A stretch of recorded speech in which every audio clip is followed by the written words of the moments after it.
Accounting equation चल रहा था हमारा, है ना।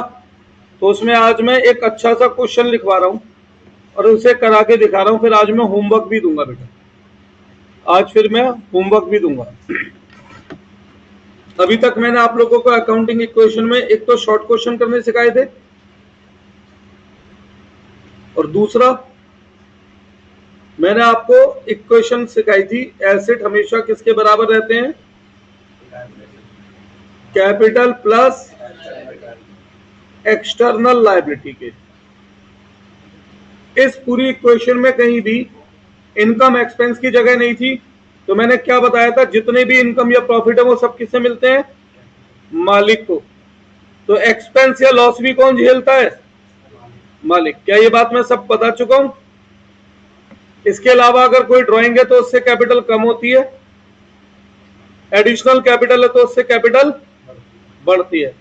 और एक बात और बताई थी मैंने, इंटरेस्ट ऑन कैपिटल, कैपिटल में ही ऐड, कैपिटल से minus, interest on drawing capital में ही ऐड और कैपिटल से ही माइनस। क्या ये सब चीजें मैंने आपको सिखा रखी है। हाँ, तो अब हम आज आगे बढ़ते हैं। ठीक है, मैंने आपको शायद 20-21 पॉइंट भी लिखवाए थे और एक मैंने लास्ट क्लास में क्वेश्चन भी करके दिखाया था एक। आज एक क्वेश्चन और करा रहा हूं, उसके बाद आज से होमवर्क भी देना शुरू करूंगा। लिखो एक question, from following information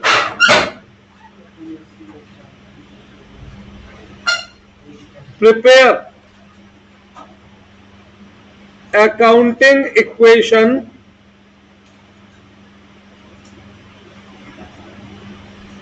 in the book of Ram. Question लिख लेना, क्योंकि मैं जब स्क्रॉल कर दूंगा तो मेरे पास क्वेश्चन नहीं रहेगा, मैं आप ही से पूछूंगा। Point number 1, commence business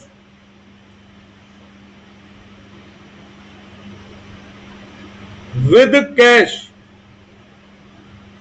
₹50,000 and furniture ₹40,000, and की जगह कॉमा बना लो, and stock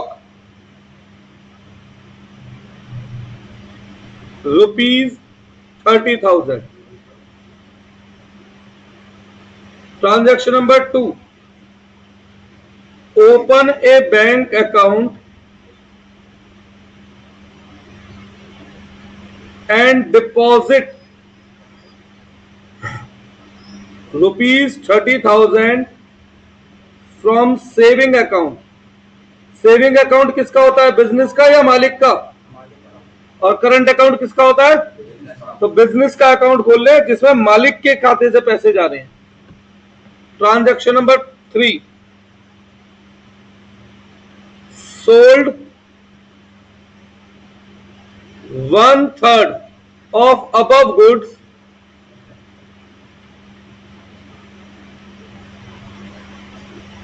at 20% profit, full stop। 4th,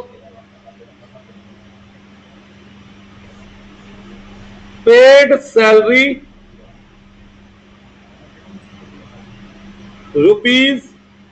₹10,000 and salary outstanding ₹5,000। 5th,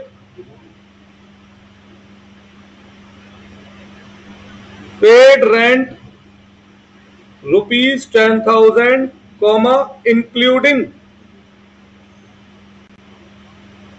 ₹4,000 in advance।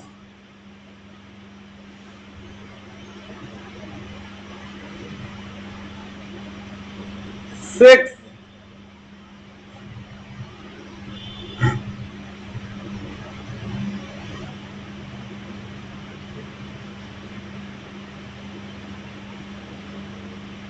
receive commission ₹8,000, comma including rupees 3000 in advance.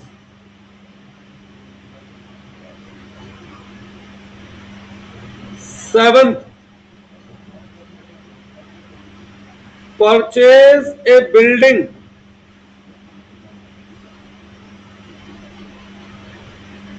worth rupees 1 lakh by acquiring a bank loan of rupees 80,000.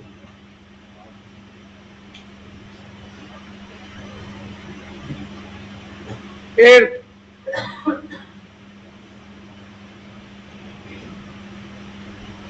paid rupees 20,000 as installation. Installation कह रहा हूं,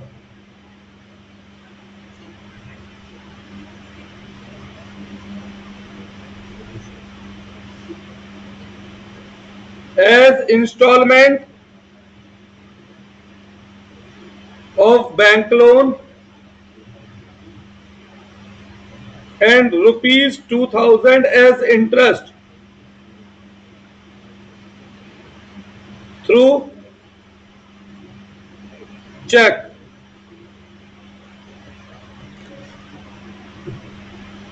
Ninth,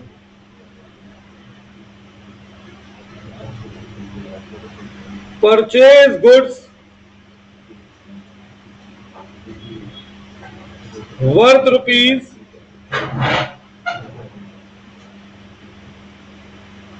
20,000 for cash and rupees 10,000 on credit. 10th, charge depreciation on fixed assets at the rate 10%. ये question है, ये question लिखो।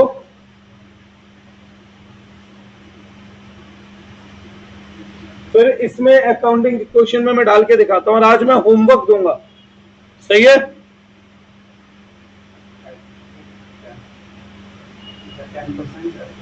हाँ बेटा,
पढ़े आगे? लिख लिया क्वेश्चन सबने?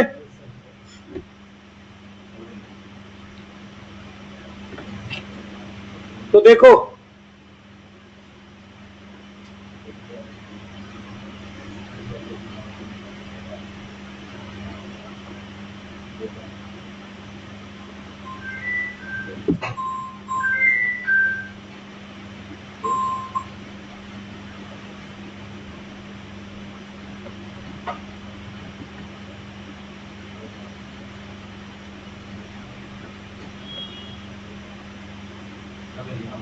नहीं लिखा भी?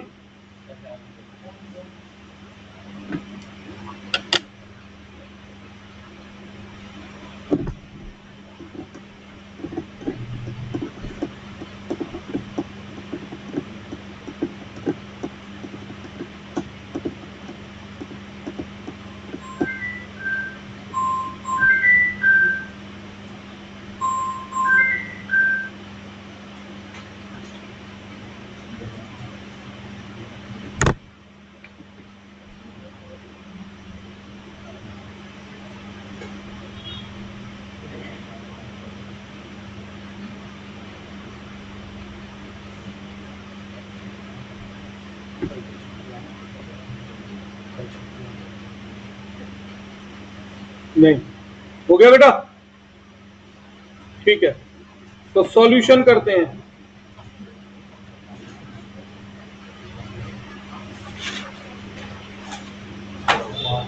देखो सॉल्यूशन में एक कॉलम किसका बनता है, ट्रांजैक्शन का, ठीक है। फिर एक तरफ एसेट, एक सेकंड बेटा, एक तरफ एसेट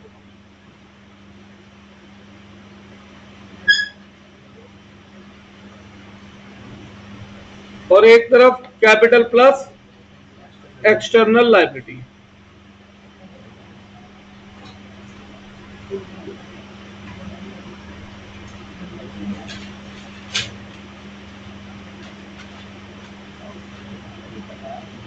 ये ट्रांजैक्शन, यही है बेटा फॉर्मेट।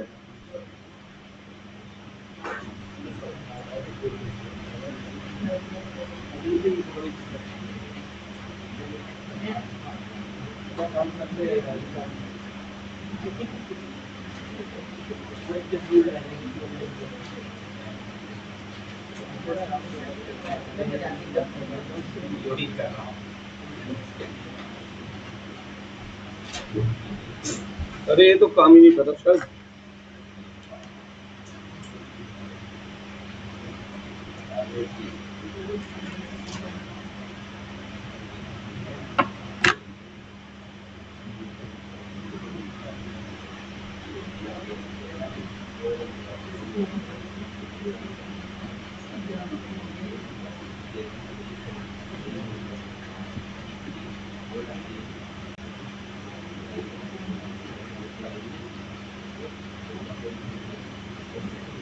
चलिए ट्रांजैक्शन नंबर 1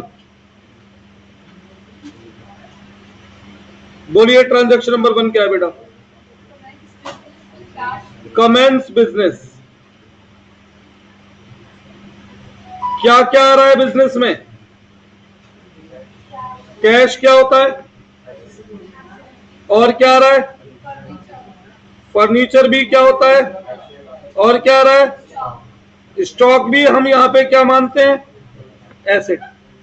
कैश कितना आ रहा है? Furniture,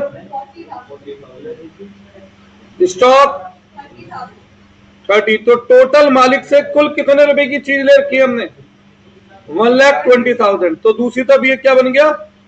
capital 1,20,000। पहली ट्रांजैक्शन में कोई डाउट है?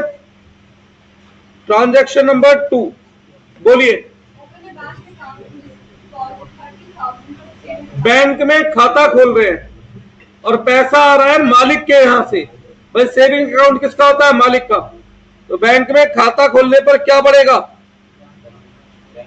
बैंक बढ़ेगा। कितना कितना आ रहा है बेटा बताओ? 30। और ये पैसा किससे लिया हमने? मालिक से। तो दूसरी तरफ ये पैसा भी क्या है? कैपिटल। ओपन है बैंक अकाउंट।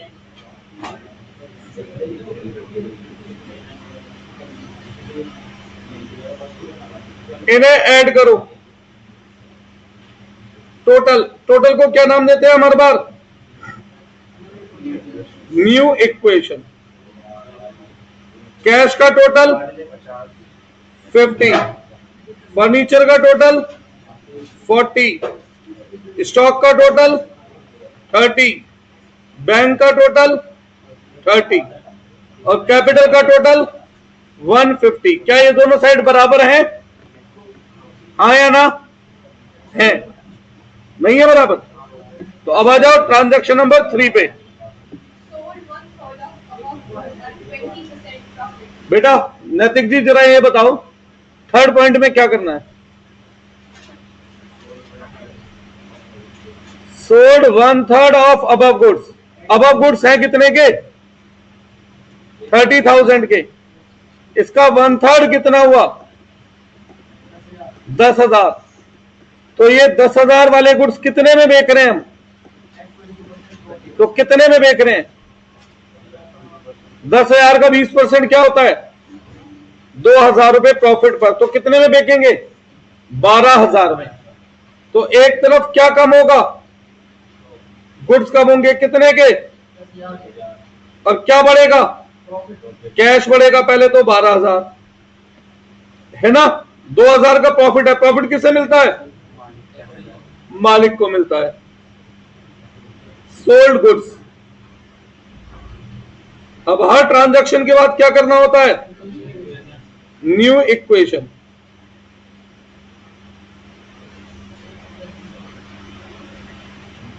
क्या बनी न्यू इक्वेशन? 62,000, 40,000, 20,000, 30,000 और 1,52,000। देखो क्या ये बराबर है? नहीं है? बराबर है तो हम ठीक है। Transaction number 4।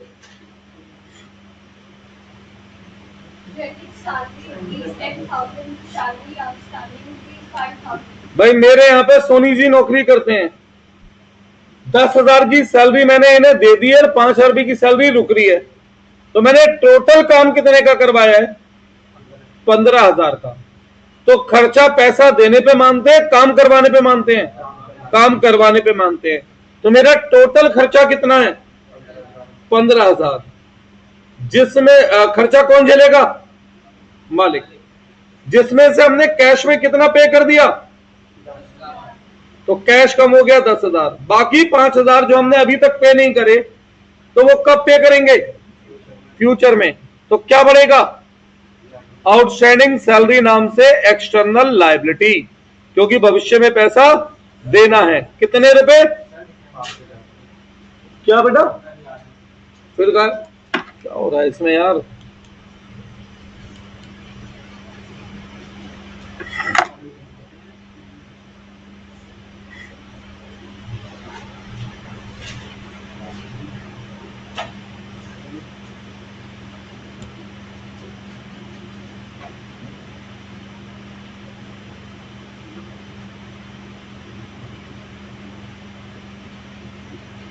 कोई डाउट है इसमें? तो ये क्या थी ट्रांजैक्शन हमारी? Paid salary and salary outstanding. अब हर ट्रांजैक्शन के बाद क्या करना पड़ता है? टोटल, जिसे हम क्या नाम देते हैं? New equation. ठीक है। क्या बनी न्यू इक्वेशन? 52,000, 40,000, 20,000, 30,000, 1,37,000 और 5,000। कुछ पूछना है किसी को? Next transaction.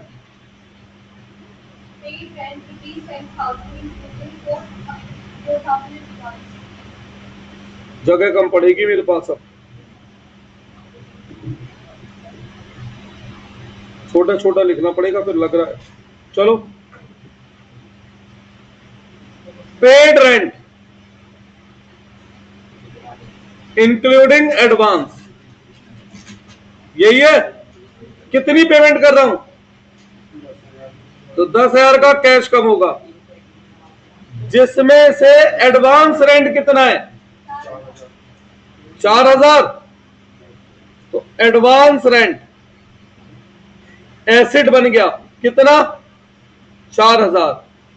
बाकी 6,000 के बदले में बेनिफिट कब लेंगे हम? करंट पीरियड में। तो 6,000 क्या बन गया? एक्सपेंस। एक्सपेंस कौन झेलता है?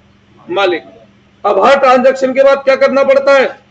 टोटल, जिसे हम क्या नाम देते हैं? New equation. ठीक है। क्या बनी हमारी न्यू इक्वेशन?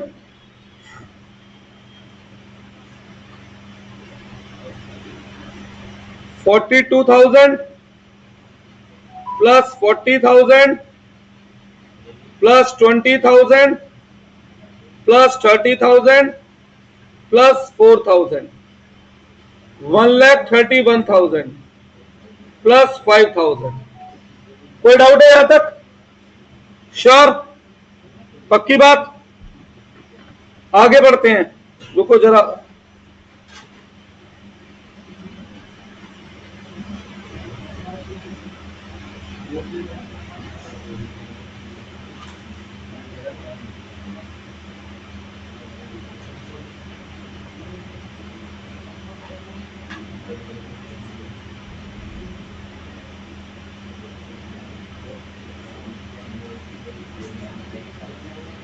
चलिए आगे बढ़िए, अगली ट्रांजैक्शन।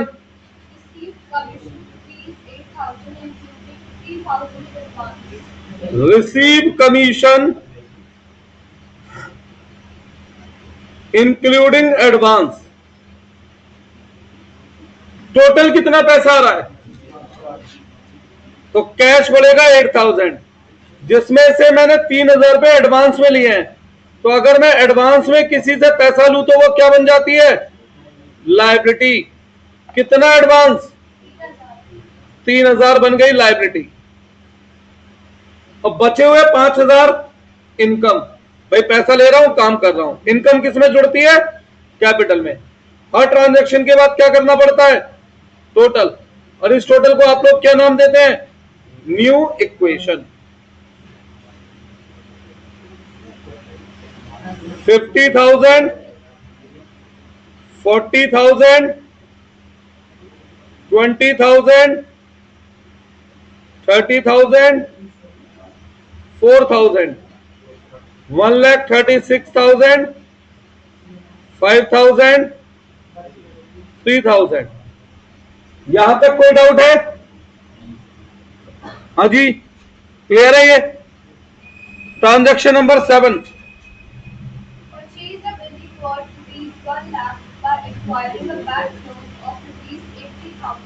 हाँ जी, बैंक से लोन लेकर के बिल्डिंग खरीद रहा हूं, तो क्या होगा यार? एक तरफ तो बिल्डिंग बढ़ेगी। बिल्डिंग क्या है? एसेट। कितने की? 1,00,000। बैंक से इसके लिए लोन लिया है मैंने, कितने का? लोन लिया है मैंने 80,000 का।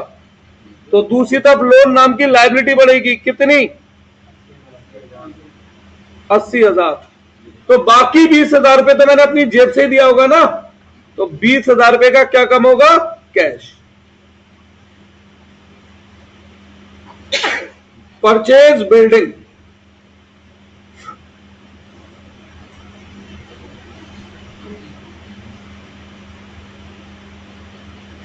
परचेज बिल्डिंग लिखो, न्यू इक्वेशन।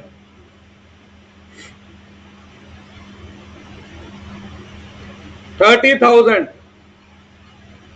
40,000, 20,000, 30,000, 4,000, 1,00,000। यहां 1,36,000, 5,000, 3,000, 80,000। कोई डाउट है यहां तक? Transaction number 8।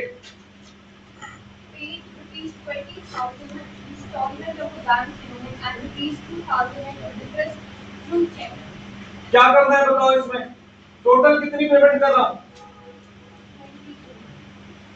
टोटल पेमेंट कर रहा हूं मैं 22,000। चेक से पेमेंट कर रहा हूं। चेक से पेमेंट कर रहा हूं तो क्या कम होगा? बैंक से पैसे कम होंगे। 22,000।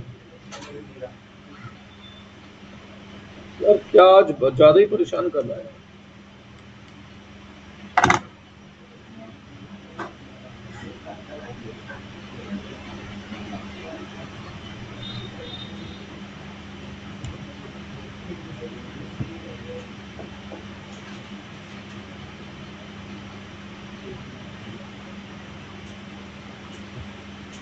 हाँ जी, अब जिसमें से 20,000 रुपए मैंने लोन की किस्त दी है, तो उससे क्या कम होगा? लोन। और इंटरेस्ट क्या होता है? खर्चा। खर्चा कौन झेलेगा? मालिक। तो paid instalment of loan. Paid interest and instalment. हर ट्रांजैक्शन के बाद क्या करना है? टोटल। इस टोटल को क्या नाम देते हैं? New equation. बोलो। Paid instalment and interest 22,000, 20 + 2। बेटा इसका क्वेश्चन थोड़ा बड़ा ज्यादा हो जाता है, स्क्रीन छोटी पड़ जाती है। ऐसी एक दिक्कत लास्ट के चैप्टर में आएगी एक बार। 4,000 और 1 लाख। यहां 1 लाख 34,000, 5,000, 3,000, 60,000। आगे बढ़े।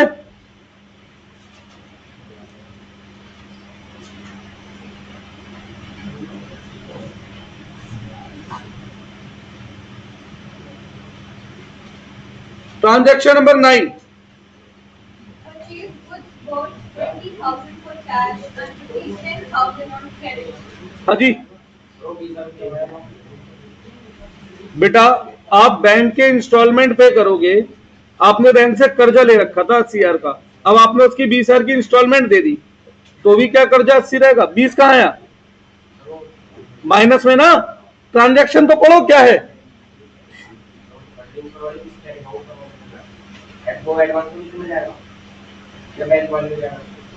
एक सेकंड, मैं ट्रांजैक्शन बोल पूरी। ट्रांजैक्शन बोल। Paid ₹20,000 as instalment of bank loan. तो 20,000 रुपए कैश कम हुआ या बैंक कम हुआ, और 20,000 रुपए का लोन कम हुआ। एंड ₹2,000 एज इंटरेस्ट, तो फिर से 2,000 रुपए बैंक कम हुआ, और इंटरेस्ट खर्चा है तो कैपिटल से कम। टोटल बैंक कितना कम हुआ? 22,000। सही। अब 9 परचेज कर रहा हूं गुड्स, कुल कितने के? नहीं, 30,000 के गुड्स खरीदने पे क्या बढ़ेगा? जिसमें से 10,000 रुपए कैश में, 20,000 कैश में, तो कैश कम होगा, बाकी उधार। ठीक है, तो उसे क्या नाम देंगे? क्रेडिटर। क्या नाम देंगे? क्रेडिटर। कितना? 10,000। अब हर ट्रांजैक्शन के बाद क्या करते हैं?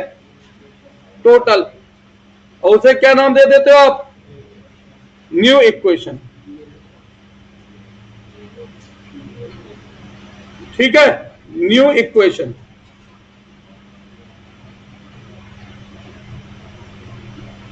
बताओ कितना? 10,000, 40,000, 50,000, 8,000, 4,000 और 1 लाख। यहां 1,34,000, 5,000, 3,000, 60,000 और 10,000। कोई डाउट है इसमें? आगे ट्रांजैक्शन नंबर 10। अब देखो हमारे पास जो ऊपर लिस्ट है इसमें फिक्स एसेट क्या क्या दिख रहे हैं। अब ये मत बोलना हमें नहीं पता, मैंने सब सिखाया हुआ है। फिक्स एसेट्स क्या क्या दिख रहे हैं इसमें? इन एसेट्स में से एक तो फर्नीचर, एक बिल्डिंग। ठीक है, इन पे क्या लगाना है? डेप्रिसिएशन से एसेट की वैल्यू कम होती है। कितने कितने %? फर्नीचर कितने का? 40,000। तो फर्नीचर का डेप्रिसिएशन कितना हुआ? बिल्डिंग कितने की है? 1 लाख। तो बिल्डिंग का डेप्रिसिएशन कितना हुआ? 10,000। डेप्रिसिएशन से एसेट की वैल्यू कम हो रही है, तो डेप्रिसिएशन खर्चा है। खर्चा कौन झेलता है? मालिक। क्या कम होगी? कैपिटल। और ये बन जाएगी फाइनल इक्वेशन। ठीक है, क्या बन जाएगी? Final equation. किसी को कुछ पूछना है तो बताएं। इसमें थोड़ा छोटा कर दूं जो एक साथ आ जाए सारा। ये लो, ये है पूरा। कुछ पूछना है तो बताइए मुझे। मैंने आप लोगों को जो 21 ट्रांजैक्शन लिखवाई थी उनके बाहर से कोई पॉइंट आ रहा है? नहीं। अगर एक बार रिवाइज नहीं करी है तो दोबारा कर लो उन्हें। मैं अभी पीडीएफ भेज दूंगा इसकी बना करके, सही है ना? तो दोबारा कर लो ने। अब एक क्वेश्चन मुझे करके दिखाएंगे अभी, तो बुक दिखाइए एक जना। बिल्डिंग खरीद रहा हूँ 1 लाख की, लोन लिया 80 का, तो भैया 20,000 रुपये अपनी जेब से दिए भाई। लोन होता है लायबिलिटी, लायबिलिटी बोला और 1 लाख की बिल्डिंग दिखाना कोई बुक और छोटा करूं, 1 सेकंड।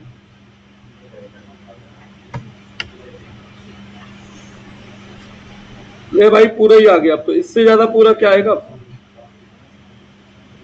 वहां मैं खींचू फोटो, मैं ग्रुप में मिला।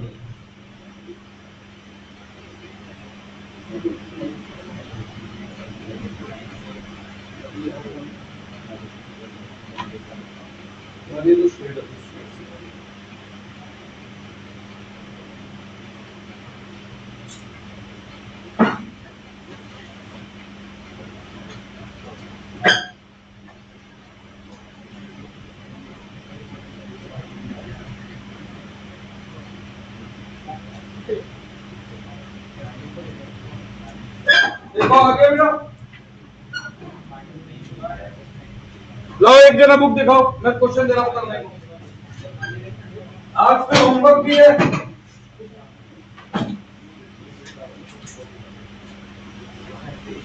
क्वेश्चन नंबर 14 करो, 14।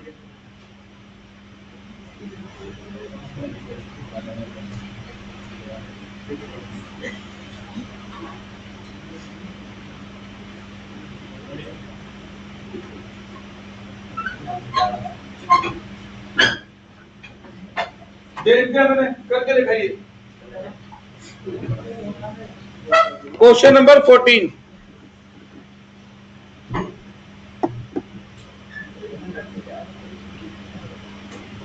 कितनी देर चाहिए? 7 पॉइंट है, 7 मिनट, 7 पॉइंट है ना, करो। 14 भेज दो, तो ग्रुप में भी जोड़ रहा हूँ।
बोलो।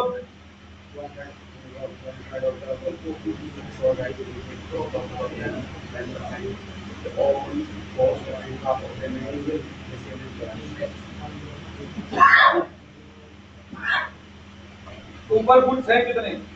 60,000 के बंधन कितने होते हैं? 20,000 के कुछ हमने भेज दिए कैश में, वो 20,000 के कुछ भेज दिए कितने प्रॉफिट पर? 30,000 का 10% कितना होता है? 2,000। 22,000 भेजे तो 20 के गुड्स कम हुए, 2,000 का प्रॉफिट बढ़ा।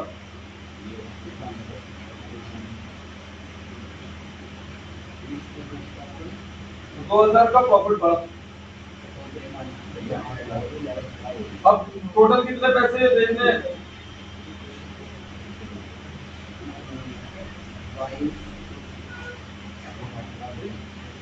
22,000 रुपये मिल रहे हैं ना टोटल। उसमें से कैश कितना मिल गया? 11,000। ठीक है, कितना कैश मिल गया? हाफ यानी 11,000। बाकी 11 डेटर हो गए।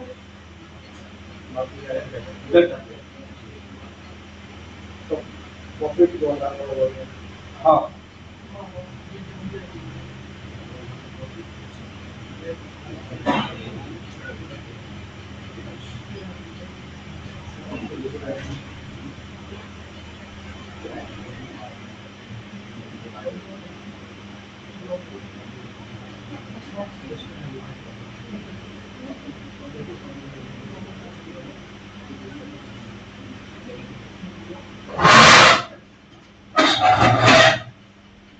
कितना करो?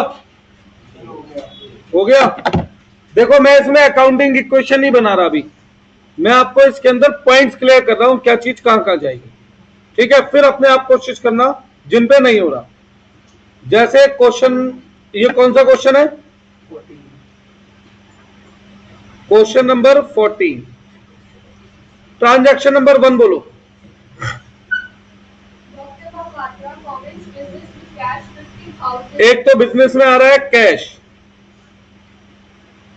50,000 और and 1 lakh by check.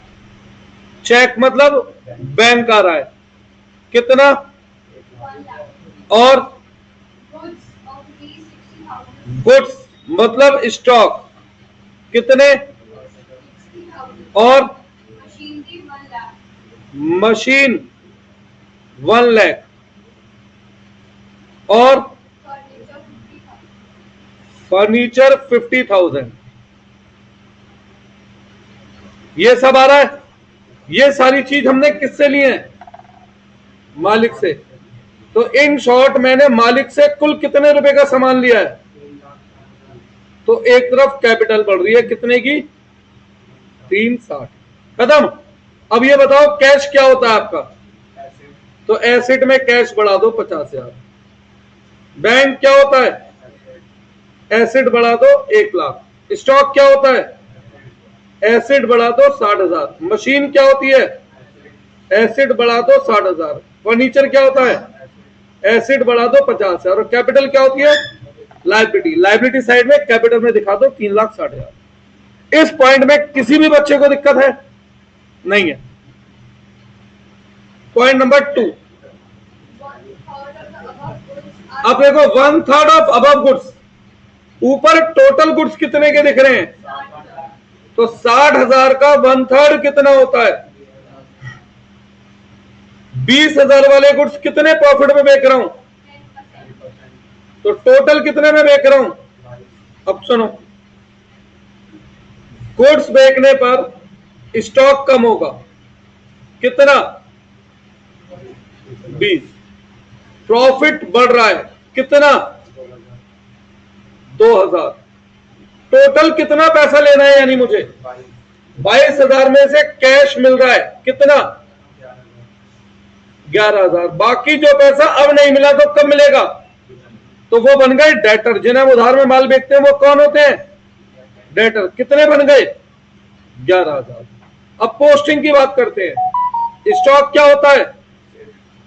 बेच दो एसेट में। क्या करना है? प्लस या माइनस? माइनस। प्रॉफिट किसको जो मिलता है? मालिक को। कैश क्या होता है? एसेट। डेटर क्या होते हैं? तो एक तरफ डेटर नाम का एसेट बढ़ेगा, कैश नाम का एसेट बढ़ेगा, स्टॉक नाम का एसेट कम होगा और कैपिटल बढ़ेगी 2,000 से। कोई डाउट है इसमें? किसी ने करी थी ट्रांजैक्शन अभी तक? कितने बच्चों ने करी थी? सही है। अब क्लियर है? Transaction number 3, Depreciation machinery provided of 10%. Machine पे डेप्रिसिएशन लगाने पर एक तरफ क्या होगा? मशीन बढ़ेगी कम होगी? ग्रुप कॉल कौन कर रहा है? एक सेकंड रुकने दो। हेलो, ग्रुप कॉल पे क्या मतलब?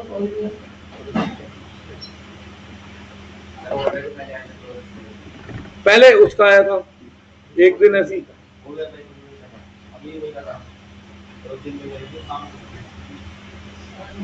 मशीन बढ़ेगी कितनी?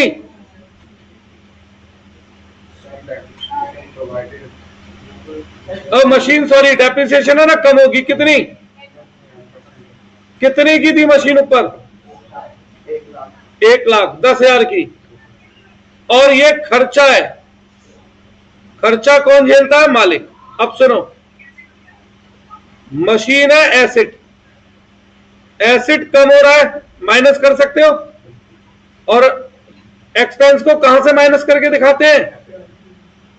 कोई डाउट है इसमें? Transaction number 3, 4 sorry, cash withdrawn for personal use rupees 10,000. मालिक ने बिजनेस से कैश निकाला है। एक तरफ बिजनेस से क्या कम होगा और एक तरफ क्या बढ़ेगी, ड्राइंग।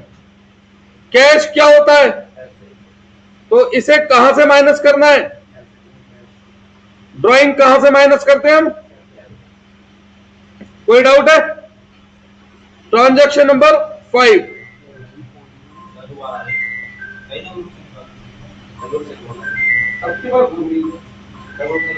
मैं कर दूंगा अभी बैच के बाद।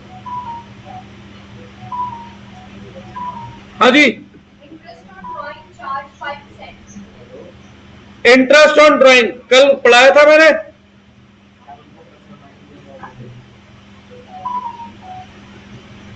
इंटरेस्ट ऑन ड्राइंग क्या होता है बताओ। एक तरफ इंटरेस्ट ऑन ड्राइंग इनकम है क्योंकि मैंने उधार दिया है, दूसरी तरफ ये पैसा मालिक से वापस लेना है, ड्राइंग है। अब इनकम को मैंने क्या बताया था, क्या करते हैं, कैपिटल में प्लस, और ड्राइंग को क्या करते हैं, क्या ये हमने कल परसों में पॉइंट पढ़े थे? Transaction number 6, Sold good for cash rupees 10,000 and pound. 10,000 वाले गुड्स 10,000 में बेचे, तो एक तरफ बिजनेस से क्या कम होगा, कितना, और दूसरी तरफ क्या बढ़ेगा, कितना। अब स्टॉक क्या है, एसेट, कहां से माइनस करना है, कैश क्या है, कहां प्लस करना है, एसेट में। ट्रांजैक्शन नंबर 7, देखो मैं आज 2 क्वेश्चन दे रहा हूं होमवर्क में, करके लाने हैं बेटा प्लीज, अब जरूरी है। देखो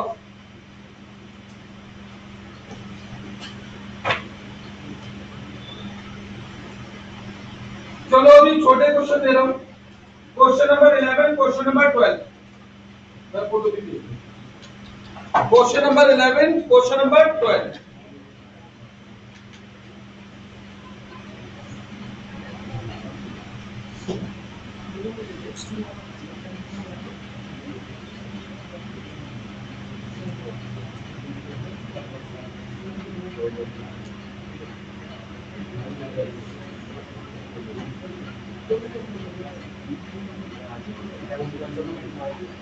हाँ अरे यार 12 ही आया बस, मुझे मैं दोबारा से फोटो खींचूंगा।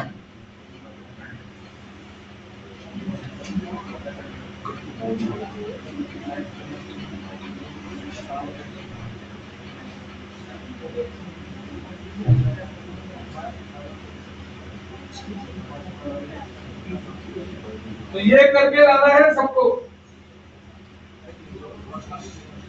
सुबह 10 बजे। 1 सेकंड बता रहा हूं,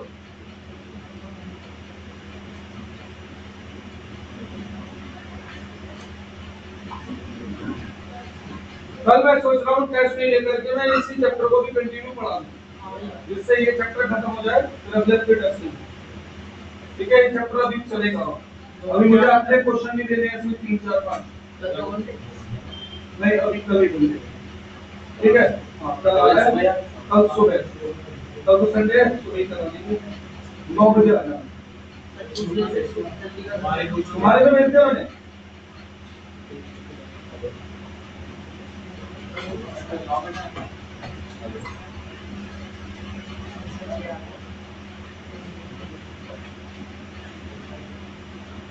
अब बेटा कल 9 बजे ही होमवर्क करके लाना है।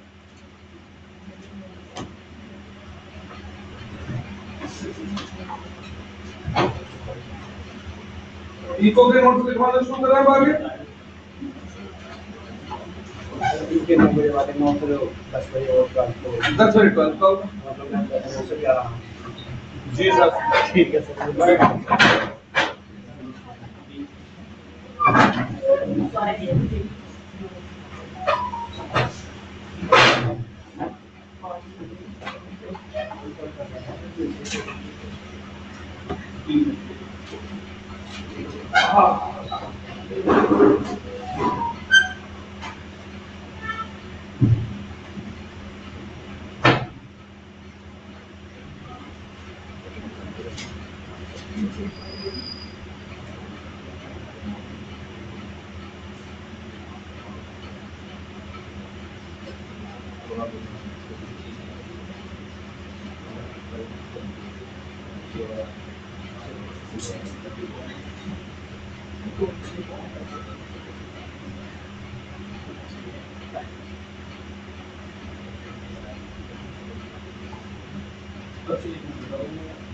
पुलिस मैसेज रजिस्टर भी है ना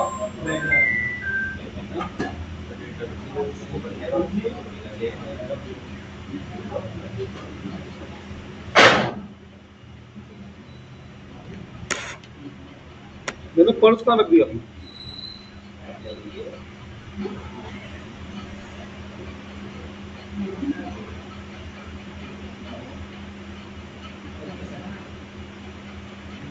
क्या लिखवाया था लास्ट मैंने?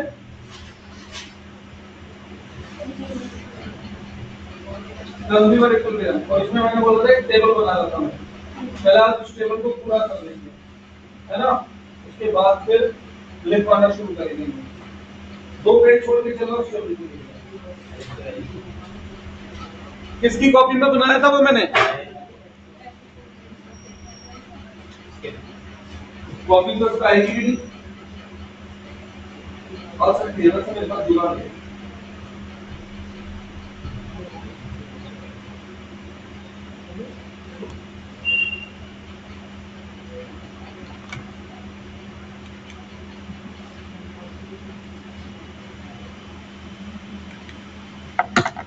दिखाऊं जुगाड़?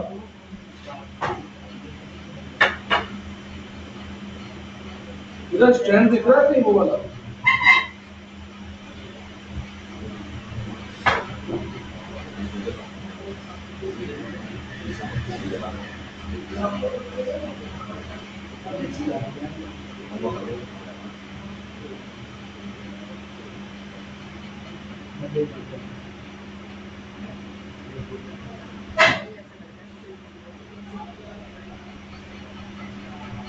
या चलो पहले फिर मैं यहाँ तक का लिखवाई देता हूँ, इससे कॉपी में खुद ही करके तेरी कॉपी में फिर सेंड कर दूंगा।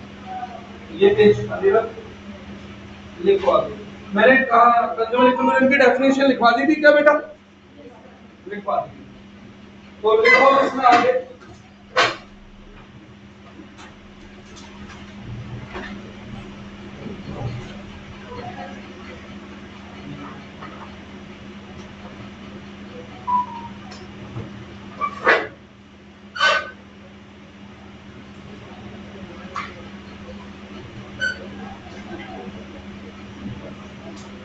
There are 2 approaches. There are 2 approaches to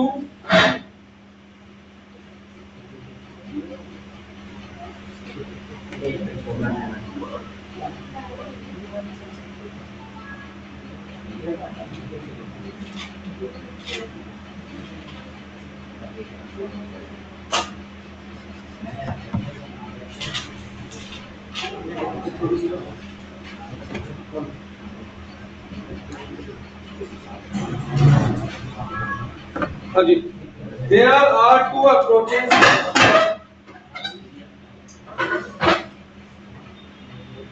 to explain consumer equilibrium. Point number 1, cardinal approach, and point number 1 cardinal approach, point number 2 ordinal approach.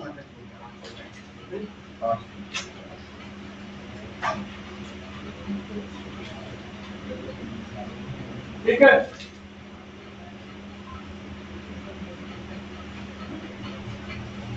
अब इसके अंदर लिख लो डिफरेंस के रूप में, एक तरफ कार्डिनल अप्रोच और एक तरफ ऑर्डिनल। एक तरफ कार्डिनल अप्रोच और एक तरफ ऑर्डिनल अप्रोच। बस मैंने लिखा है कि कंज्यूमर इक्विलिब्रियम में एक पेज छोड़ने को तो सही आंसर है पूरा ऐसे, बस यहां पे लिख लो there are 2 approaches to analyse consumer equilibrium. ठीक है? Point number 1 cardinal, point number 2 ordinal. फिर हम लिखना है डिफरेंस के रूप में। तो पहली तरफ लिख लो लेफ्ट हैंड साइड पे कार्डिनल अप्रोच और राइट हैंड साइड पे ऑर्डिनल। लिखो इसके अंदर cardinal approach is also known as utility approach। जी सर।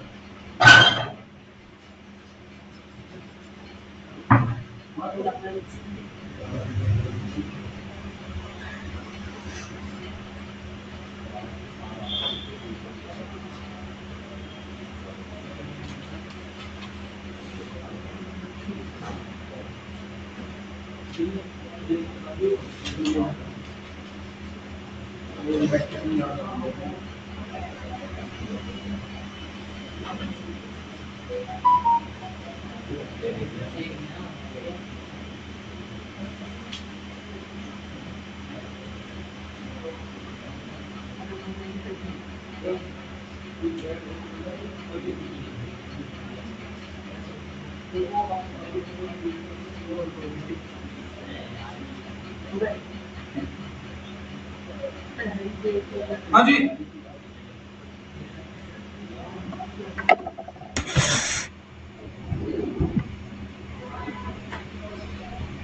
क्या बोला मैंने बेटा? Cardinal approach is also known as utility approach. दूसरी तरफ लिखो ordinal approach is also known as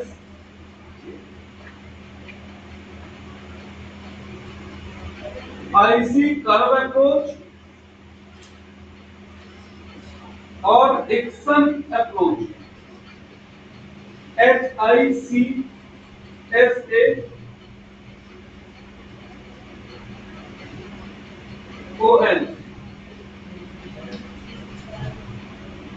Point number 2,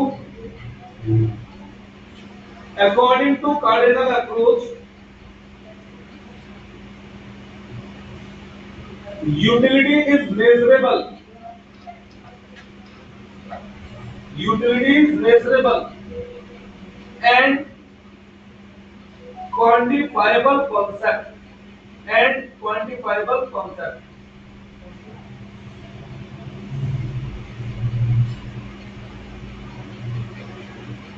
Here is a quantitative concept लिख लो। Carefully आपको लिखना है। According to ordinal approach,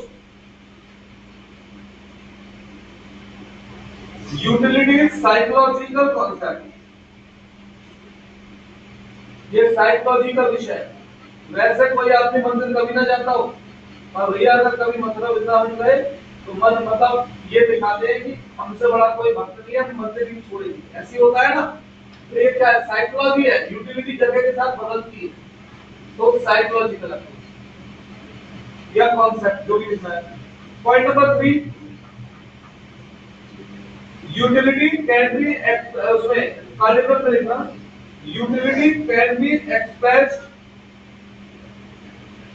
utility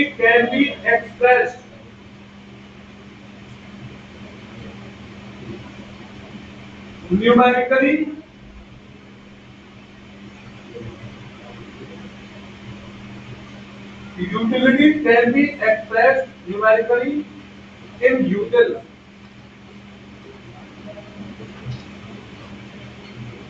ordinal में लिखो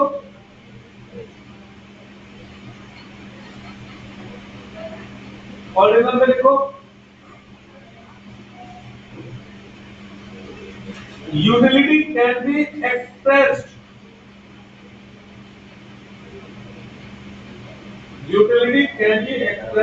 in term of rent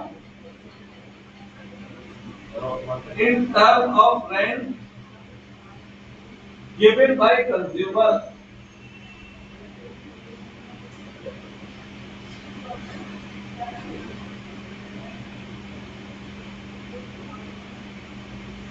cardinal में लिख लो this approach is given by Albert Marshall।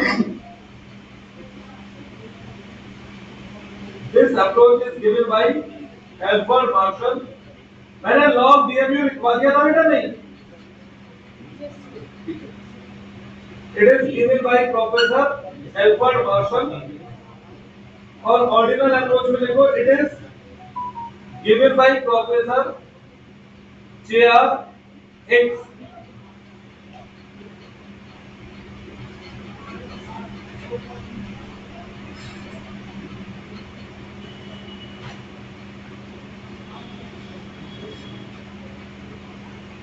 अब देखो अगले पेज पे एक बड़ी सी हेडिंग, कार्डिनल अप्रोच। अब जो भी पेज लिखवाऊंगा 3-4 वो सब कार्डिनल अप्रोच से लिख दूंगी। किससे? कार्डिनल। और मैंने कार्डिनल का टेबल आपको लिखवा भी दिया था ना वो कार्डिनल का।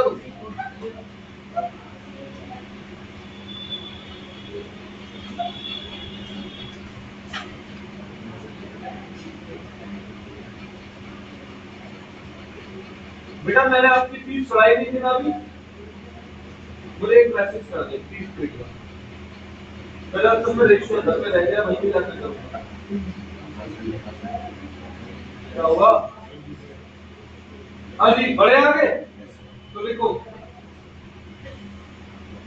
सबसे पहले कार्डिनल अप्रोच लिखा, ब्रैकेट में यूटिलिटी अप्रोच। अब जितना भी पढ़ेंगे इसके बारे में लिखेंगे। तो इसमें सबसे पहले लिखो assumption of cardinal approach. Assumption of cardinal approach.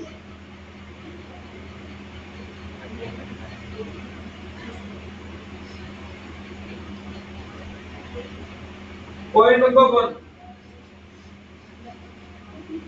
Utility can be measured.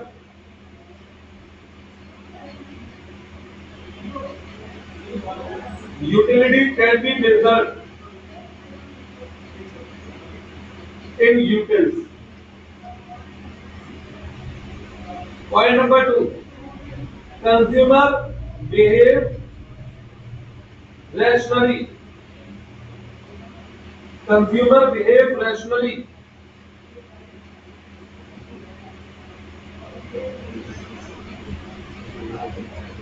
Assumption number 3. Price of commodity is given. Price of commodity is given. That is, price of commodity is given. That is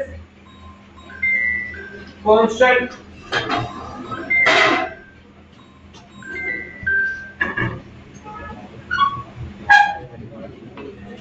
Income of consumer is given. Income of consumer is given.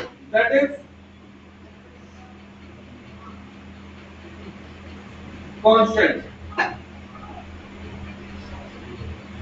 अच्छा, ये assumptions हमने क्यों मानी है बताइए। अगर income consumer की बदलेगी तो क्या कभी भी यूटिलिटी मेजर हो सकती है या वो बदलती रहेगी बार बार? अब जैसे सपोज करो मेरी कमाई महीने की 10,000 है, तो देसी घी की यूटिलिटी मेरे 500 रुपए, कमाई मेरी 1 लाख हो जाए तो भी 500 रुपए यूटिलिटी रहेगी, नहीं ना?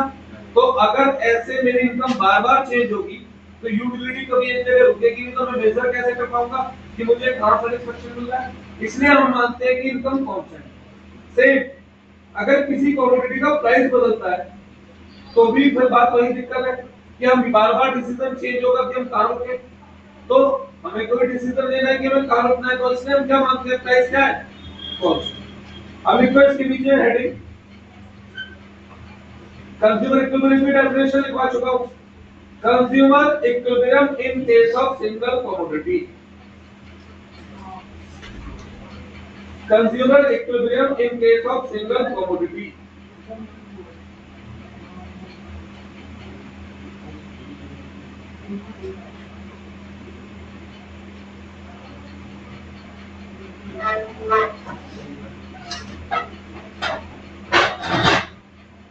तो यहां पर आपको क्या क्या लिखना है, कैसे कैसे लिखना है?